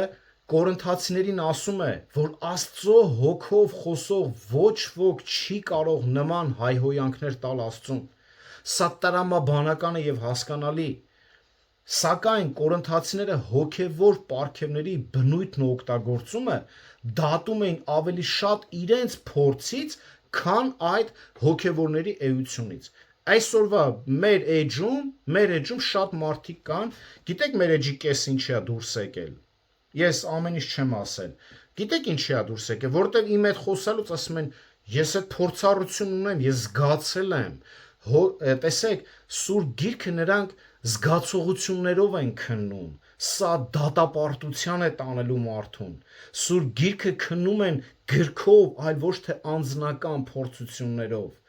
Դու սատանան էլ լույսի հրեշտակի կերպարանք է առնում, նա էլ կարող է մարդկանց զորություն տալ, նա էլ կարող է մարդկանց կեղծ չակերտավոր բժշկություններ տալ եւ այլ հրաշքներ անել։ Մեր օրերում էլ նույն բանն է կատարվում, որքան ավելի տպավորիչ, անսովոր եւ տարօրինակ է գործողությունը, այնքան ավելի արագ է այն ընդունվում եւ որպես հոգեվոր ընկալվում այսօրվա շատ եկեղեցիներում։ Հենց հիմա էլ մեր այս էջի մեջ մարդիկ կան, ում հետ որ խոսում ես ինքը չի կարող ըմբռնի, չի կարող գիտակցի, ինքը տրվում է իր անձնական փորձառության ընկալման վրա, այլ ոչ թե Սուրբ Գրքի խստիվ արգելների վրա եւ այլն։ Կորինթացիները այնքան խորն էին ընկղմվել այս էքստազի եւ միստիկական ապրումների մեջ, որ կորցրել էին օբյեկտիվորեն դատելու ունակությունը։ Այսինքն նրանք արդեն սուբյեկտիվ էր նրանց դատողությունը, ոչ թե օբյեկտիվ։ Նրանք ընդունում էին ցանկացած ուսմունք եւ ավանդույթ, հատկապես եթե վերջիներս տեղի էին ունենում եկեղեցում եւ ներկայացվում էին իրենց քրիստոնյա կոչվող մարդկանց կողմից։ Նրանք չեն խորանում ուսմունքների եւ սովորությունների բովանդակության մեջ, նույն այսօր է կատարվում։ Ուստի անտարբեր էին մնում նույնիսկ ամենաանբարոյական եւ հայհոյական հայտարարությունների նկատմամբ։ Հնարավոր է Քրիստոսի վրա անեծքը հնչեցրած հրյաներ լինեին, քանի որ օրենքը սովորեցնում էր, որ ծառից կախված մարդը անիծյալ է Աստծո առաջ, 2 Օրինաց 21:23-ը։ Շատ հրյաներ կարծում էին, որ Հիսուսը անիծված է, քանի որ նրան խաչել էին։ Հնարավոր է, որ նույնիսկ առաքյալը ինքը, երբ Սողոսն էր, քրիստոնյաների հալածողը, քրիստոնյաներին ստիպում էր հայհոյել, արտաբերել հետևյալ խոսքերը. անիծյալ է Հիսուսը։ Գործք առաքելոց 26:11-ում։ Բայց անկախ նրանից այս հայհոյող մարդիկ հրյային թե հեթանոս կապ չուներ, որովհետև ամենակարևորը իրենց քրիստոնյա էին արդեն անվանում։ Այս սա էր խնդիրը։ Եվ ցնցված Պողոսը հարցնում է Կորինթոսի հավատացյալներին. ինչպես կարող եք այդքան շփոթված լինել։ Երբ հեթանոս էիք, կույր ու խաբված էիք, չգիտեիք ճիշտ ճանապարհը, բայց ինչպես է պատահում, որ երբ քրիստոնյա դառնալուց հետո չեք կարողանում ճանաչել նրանց, ովքեր ակնհայտորեն քրիստոնյա չեն։ Այսինքն դուք քրիստոնյա եք, բայց լավ ձեր մեջում մարդիկ կան իշքամ էլ որ նրանք ասեն քրիստոնյա, դուք նրանց վարդապետությունից չեք ճանաչում, որ նրանք քրիստոնյա չեն։ Ինչպես եղավ, որ դու, որ օրհնված էիր հոգևոր պարգևներով, բայց չկարողացար ճանաչել սատանայի կեղծ պարգևները։ Այս է հարցը։ Ուղղեք բոլոր եկեղեցիների անդամներին։ Ինչպես է, որ դու օրհնված ես հոգևոր պարգևներով, բայց չես կարողանում ճանաչել սատանայի կեղծ պարգևները։ Ինչպես հավատացիր, որ Տիրոջը փրկչին հայհոյելը Սուրբ Հոգուց է, տեքստը նայեք։ Հնարավոր է միայն մեկ բացատրություն կա, թե ինչու կարող էր նման հայհոյանքը կատարվել այն եկեղեցիներում, որը Պողոսն ինքը հիմնադրել եւ հովվել էր։ Փաստն այն է, որ առաջին դարում եկեղեցու համար ամենամեծ սպառնալիքը գնոտիցիզմն էր, ի հայտ եղող այս փիլիսոփայությունն էր, որ մտել էր։ Այս փիլիսոփայությունը սովորեցնում էր, որ ամեն ինչ ֆիզիկական եւ բնական բաները չար են, իսկ ամեն ինչ գերբնական եւ հոգեվոր դա բարի է։ Բան, որը որ դու չես շոշափում, հասկանում ես, այդ ինչ որ գերբնական բաներ է։ Քրիստոնեության քողարկված այս գնոտիցիզմի ուսմունքի համաձայն մարդը, ուրեմն Հիսուսը անկատար թերի եւ դժբախտ ներկայացուցիչն էր Աստծո հոգևոր որդու։ Պատկերացնում եք, հենց այդ ուսմունքն են նրանք ունեցել եւ իր աստվածային բնույթի պատճառով չէր ֆիզիկական կերպարանք ընդունում։ Հիսուսի մկրտության ժամանակ Քրիստոսի հոգին իջավ նրա վրա, բայց այս հոգին վերադարձավ երկինք նրա խաչելությունից առաջ։ Հետևաբար Հիսուսը մահացավ անիծյալ մահով, ինչպես ցանկացած այլ մարդ։ Այսպիսով Աստվածային Քրիստոսին փառաբանելով հանդերձ կորինթացիները կարող էին իրենց արդարացած զգալ մարդ Հիսուսին անիծելու հայհոյելու համար։ Հասկացաք հիմա որտեղից էր գալիս այս ուսմունքը։ Հիմա գնոստիկները վրթոված մերժեցին հարության գաղափարը, հաջորդ քայլը, քանի որ նրանք ամեն ինչի ֆիզիկականը համարում էին չար։ Հետևաբար մերժում էին Հիսուսի հարությունը։ Այդ պատճառով էլ 15-րդ գլխում կխոսա Պողոսը հարության մասին, որը հետո կընթերցենք։ Հիշեք, Հիսուսից դուրս Տեր չկա եւ առանց Հիսուսի Քրիստոս չկա։ Հարություն առած պատմական Հիսուսը Աստվածային երկնային Քրիստոսն է եւ Տերն է, գերիշխան Տերն է, որը որ այսօր մենք էսա կընթերցենք դրանք, որ այսօր մարդիկ չեն ճանաչում այդ Քրիստոսին, ինչքան էլ Տեր գոչեն, ինչքան էլ գոռան Տեր Հիսուս, շատ շատերը չեն ճանաչում, ցավ է։ Հիսուսն է հենց դրա մասին էսա խոսալու։ Մարդը, ով չի հռչակում հարություն առած Հիսուսին որպես Տեր, չի կարող հռչակել Աստվածային Քրիստոսին որպես Տեր։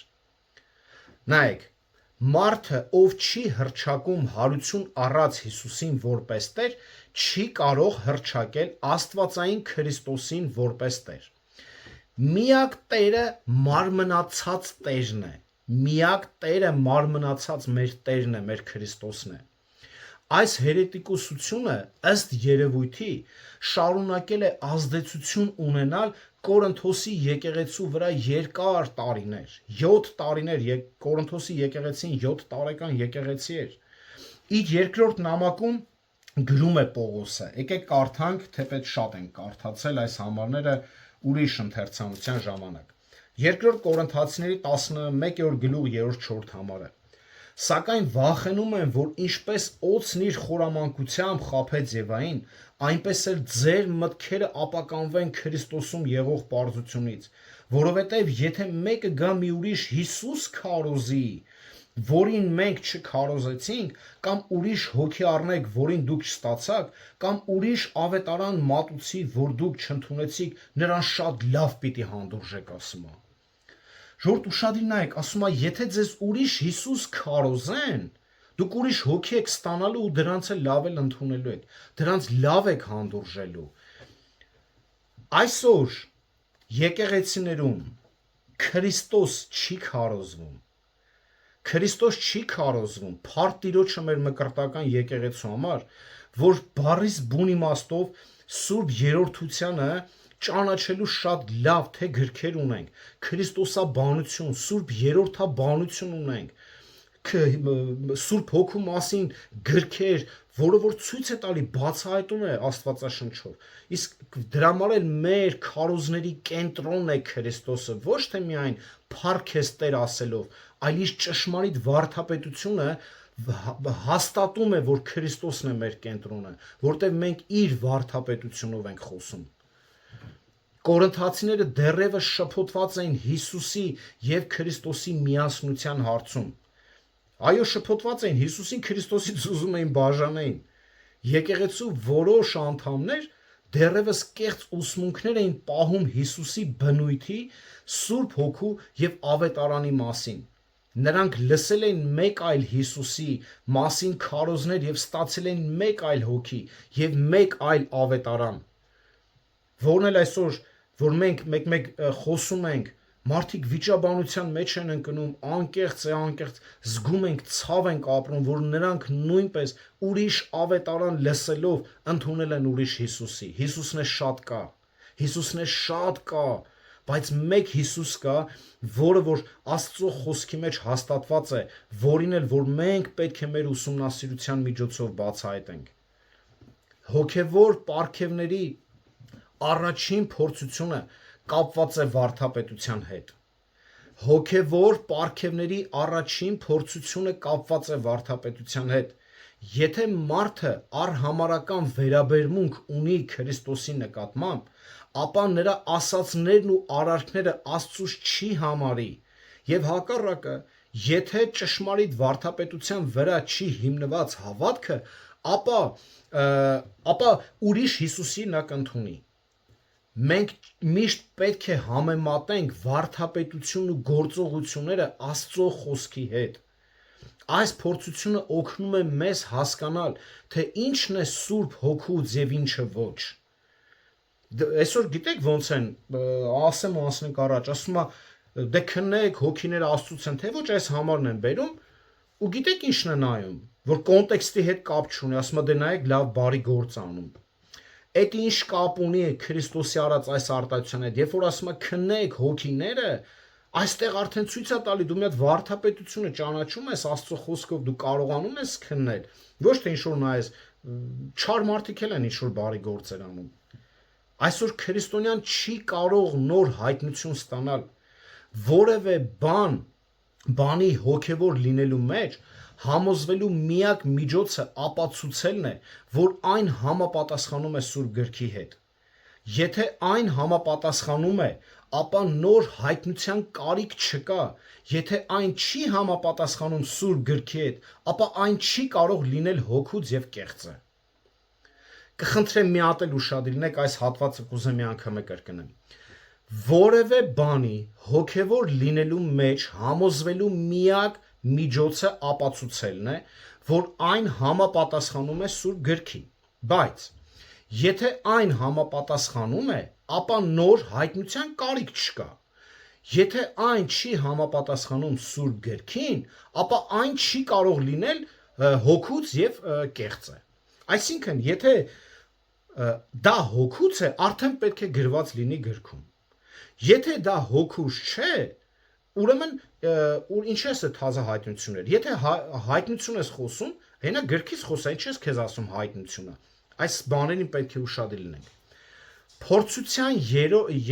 ուրեմն երկրորդ մասը նույնպես վերաբերվում է վարդապետությանը եւ պարզապես հերքող վկայության մյուս կողմը։ Ոչ ոք չի կարող Հիսուսին Տեր անվանել բացառությամբ Սուրբ Հոգով։ Դե այդ ասում է, դե եթե Տեր ենք ասում, դե հենա ուրեմն Սուրբ Հոգին ունենք։ Բայց Պողոսը խոսում է այստեղ անկեղծ խոստովանության մասին։ Նույնիսկ անհավատը կարող է հեշտությամբ ասել այս խոսքերը. Հիսուսը իմ Տերն է։ Բայց Հիսուսը զգուշացրեց, ոչ թե ամեն ոք, ով ինձ Տեր է ասում, կմտնի երկնքի արքայություն, այլ նա, ով կատարում է իմ Հոր կամքը, որ երկնքում է։ Մատթեոս 7:21 համար։ Հետևաբար Հիսուսի խոսքերից մենք հասկանում ենք, որ արդեն կան մարդիկ, ովքեր իրեն չեն պատկանում, բայց Տեր են կոչում։ Կամ Հովհաննես 6-րդ գլխում բոլորը իրան Տեր էին կոչում եւ ընդունում, բայց հենց Հիսուսը ճշմարտությունը խոսած բոլորը փախան։ Հիշում եք։ Հիսուսին որպես Տեր ընդունել ոչինչ չի նշանակում, եթե այդ ընդունումը չի ներառում հաստատում այն մասին, թե ով է նա իրականում եւ արդյոք մենք հնազանդ ենք նրա պատվիրաններին։ Նա, ում մենք իսկապես չենք ճանաչում եւ չենք հնազանդվում, չի կարող լինել մեր Տերը։ Հիսուսը Ղուկաս 6:46 համարում ասաց. «Եվ ինչու եք ինձ Տեր ասում, բայց չեք անում այն ամեն ինչ ասում եմ»։ Տեր, կուրիոս բառն է։ Այս տերմինը ենթադրում է աստվածային բնույթ։ Կուրիոս բառը եւ դրա հին կտակարանի համարժեքը եբրայերեն Ադոնայ բառն է։ Հին կտակարանի ժամանակներում Տեր ասում էին բարձր դիրք ունեցող մարդկանց, հաճախակի նաև ասում էին Տեր Ադոնայի փոխարեն։ Սակայն նոր կտակարանում այն օգտագործում են Հիսուսին որպես Աստված ընդունելով։ Հիմա այս գնոստիկները Հիսուսին Տեր ընդունում են որպես բարձր դիրք ունեցող մեկը, այլ ոչ թե որպես Տեր եւ Աստված։ Տեր բառը ենթադրում է գերիշխանություն։ Աստվածաշնչում կան բազում ապացույցներ, որ այս բառը նշանակում է առաջնորդություն։ Եթե Տերը արարիչն է, ստեղծողը, պահպանողը եւ ղեկավարը, ապա նա անկասկած գերիշխան Տերն է։ Թովմասի խոսքերը «Իմ Տեր եւ իմ Աստված» Հովհաննես 20:28 համարում ավելին են նշանակում, քան գրված է։ Պարզապես Աստվածությանը դիմելը չէ, հակառակ դեպքում իմ Աստվածը խոսքերը բավարար կլինեին։ Թովմասի խոսքերը կարելի է այսպես թարգմանել. իմ գերիշխան Աստված, իմ գերիշխան Աստված։ Նոր կտակարանում Տեր բառը օգտագործում է մոտ 700 անգամ, իսկ փրկիչ 10-ից պակաս։ Քրիստոսի Տեր Աստվածային լինելը եւ գերիշխանությունը ճշմարիտ հավատքի կենտրոնն էին եւ են մինչեւ հիմա։ Նման հաստատումը Սուրբ Հոգու մեր մեջ գործելու պտուղն է։ Նման հաստատումը Սուրբ Հոգին, որ գործում է մեր մեջ, այդ պտուղն է։ Անձի իսկական հավատը Հիսուս Քրիստոսին թե ոչ ապացուցում է նրանով, թե արդյոք նա իր գործողություններում եւ ուսմունքներում առաջնորդվում է Սուրբ Հոգով։ Սուրբ Հոգին միշտ մարդկանց մղում է ճանաչել Հիսուս Քրիստոսի Տերը որպես միակ։ Սուրբ Հոգին մղում է անընդհատ ճանաչողության, որ անընդհատ ճանաչես քո Քրիստոսին որպես միակ Տեր, անբաժանելի եւ աստվածային անձ, որին մենք պետք է լիովին հնազանդվենք։ Մարդու հավատքը Հիսուս Քրիստոսի հանդեպ իսկական է թե ոչ, ապացուցում է նրանով, թե արդյոք նա իր գործողություններում եւ ուսմունքներում առաջնորդվում է Սուրբ Հոգով։ Սուրբ Հոգին մարդկանց միշտ մղում է ճանաչել Հիսուս Քրիստոսին որպես միակ Տեր, անբաժանելի եւ աստվածային անձ,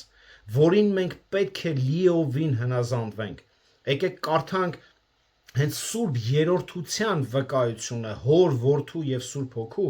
եւ գործնական քայլերով էլ ավարտվենք։ Սա Հոր վկայությունն է։ Մատթեոս 3 գլուխ 19 համարը 17 համարը, Մատթեոս 3 գլուխ 17 համարը։ Եվ ահա երկնքից մի ձայն լսեցի, որ ասում էր. «Սա է իմ սիրելի որդին, ում հավանեցի»։ Նաև 17-րդ գլուխը կարդանք, Մատթեոս 17-րդ գլուխ 5 համարը։ Միշտ նա խոսում էր, մի լուսավոր ամպ նրանց ծածկեց, եւ ահա ամպի միջից մի ձայն ասաց. «Դա է իմ սիրելի որդին, որին հավանել եմ, դրան լսեք»։ Նաև Հովհաննես, որն էր Հովհաննես 5-րդ գլուխ 26-27 համարը։ Հովհաննես 5-րդ գլուխ 26-27 համարը։ Որովհետև ինչպես հայրն ինքն իմ մեջ կյանք ունի, այնպես էլ որդուն տվեց, որ ինքն իր մեջ կյանք ունենա, եւ նրան նույնպես դատաստան անելու իշխանություն տվեց, որովհետև նա մարդու որդին է։ Գործք առաքելոց նաև կարդանք 2-րդ գլուխ 36 համարը։ Ուշադիր, այս համարը շատ եմ սիրում։ Ուստի Իսրայելի ամբողջ տունը ճշմարտապես թող իմանա, որ Աստված այն նույն Հիսուսին, ում դուք խաչեցիք, թե Տեր դարձրեց, թե օծյալ դարձրեց։ Նաև խոսում է Եփեսացիների առաջի գլուխ 20-21 համարում Փիլիպեցիներում, բայց խոսանք նաև Սուրբ Հոգու վկայության մասին։ Հովհաննես 15-րդ գլուխ 26 համարը։ Սուրբ Հոգու վկայությունը Հիսուսի հանդեպ 15-րդ գլուխ 26 համարը։ Բայց երբ Մխիթարիչը գա, որին ես հորից ձեզ պիտի ուղարկեմ, ճշմարտության հոգին, որը ելնում է հորից, նա պիտի վկայի ինձ համար։ Նաև առաջի Հովանու 5-րդ գլուխ 6-ից 8 համարները, առաջի Հովանու 5-րդ գլուխ 6-ից 8 համարները, սա ուշադիր լսեք։ Սա է, որ եկավ ջրով եւ արյունով, Հիսուս Քրիստոսը, ոչ թե միայն ջրով, այլ ջրով եւ արյունով, եւ հոգին է, որ վկայում է, որովհետեւ հոգին ճշմարտություն է, որովհետեւ երեքն են, որ վկայում են երկնքում, Հայրը, Բանը եւ Սուրբ Հոգին, եւ այս երեքը մեկ են։ Եվ երեքն են, որ երկրի վրա վկայում են, հոգին, ջուրը եւ արյունը, եւ այս երեքը միաբան են։ Սա խոսում է Սուրբ Երրորդության 100%-անոց միաբան լինելու մեկ Աստվածության մասին է խոսում։ Նաև խոսանք, որ Հիսուսը ինքն է վկայում հենց իր մասին։ Մատթեոս ավետարան 16-րդ գլուխ 27 համարը։ Որովհետև մարդու որդին պիտի գա իր հոր փառքով, իր հրեշտակների հետ, եւ այն ժամանակ ամեն մեկին կհատուցի իր գործերի համեմատ։ 26-րդ գլուխ 64 համարը։ Ուրեմն հրամայիր, որ մինչև երրորդ օրը գերեզմանը զգուշությամբ հսկեն, միգուցե նրա հրեշտակները գիշերով գան, այս ո՞րն եմ կարդում, կներեք 27-ն էի կարդում, հետո այս հատվածն է կջնջես։ Մատթեոս 26-րդ գլուխ 64-րդ համարը։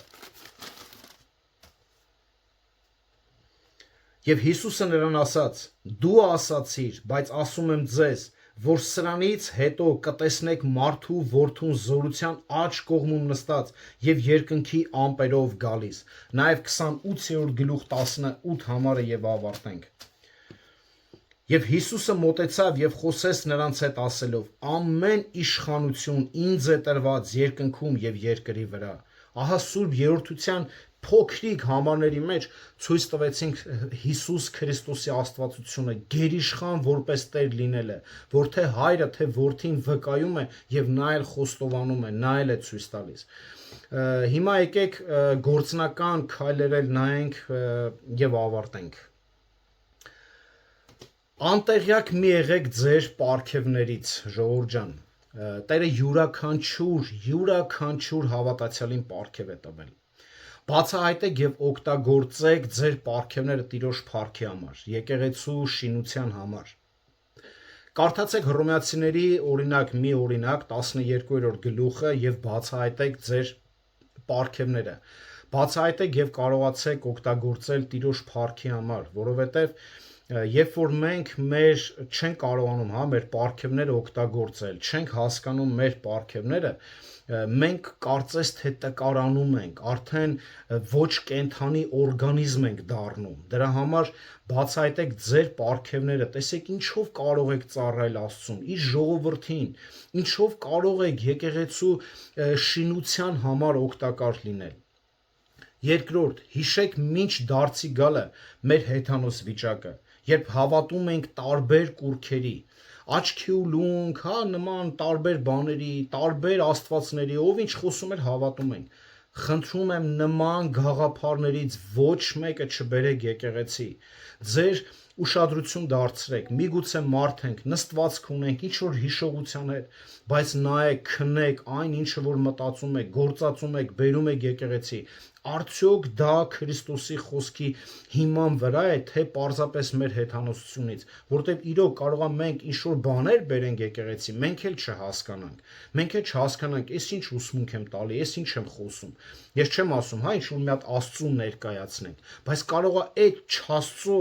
ինչ-որ մի հատ գործողություն, ինչ-որ մի բան, որ մենք կիրառել ենք ժամանակին, չբերենք եկեղեցի, որը որ այսօր ցավոք տենում ենք, այս նույն ինչի համար ես շատ մանրակրկիտ անցա հին այդ պատմություններին, այդ գնոցիցիզմին եւ այլն, որ այդ սովորություններից բերել են եկեղեցի եւ էլ չեն կարողանում անգամ տարբերել, որ գիտեք ինչ կա, սա քրիստոնեական վարք չի, սա քրիստոնեական ուսմունք չի, այնինչ մենք անում ենք Քրիստոսի եւ նրա խոսքի հետ կապ չունի։ Դրա համար հիմա այսօրվա եկեղեցիներին ես իմ անունից եմ խոսում, ինչու չեմ ընդունում շատերին, որովհետեւ ես տեսնում եմ այս մարդկանց, երբ որ ուսումնասիրում ենք, այս որտեղից եկե կռապաշտությունը, ինչ դրսևորումներ է ունեցել, այս գնոտիցիզմը ինչ էր մտցնում եկեղեցի, ինչ ուսմունքի տեր է եղել, ես նայում եմ նույն բաները հիմա կատարվում է իբրև թե քրիստոնեական եկեղեցիներում։ Դրա համար այս ամենից պետք է զգույշ լինենք։ Երրորդը, ուսումնասիրեք Քրիստոսի վարդապետությունը։ Կլինի դա քրիստոսաբանություն, սուրբ երրորդության վարդապետություն, նախասահմանություն, նախախնամություն, շնորհի, մեղքի կապ չունի,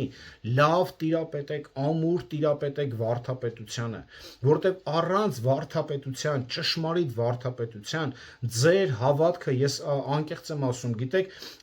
մեծ երկրաշարժ տեսած ոնց որ շենք լինի, որն որ կպնես ինքը կարա բլվի ամեն վարքյան։ Դրա համար այս վարդապետությունները շատ չափազանց կարևոր են, որ փառք Տիրոջ դուք գիտեք եւ դուք տեսնում եք ինչքան մենք տեղ ենք տալիս վարդապետությանը, միշտ վարդապետության նորմերը պահում ենք թե այստեղ, թե Հայաստանում մեր եկեղեցիները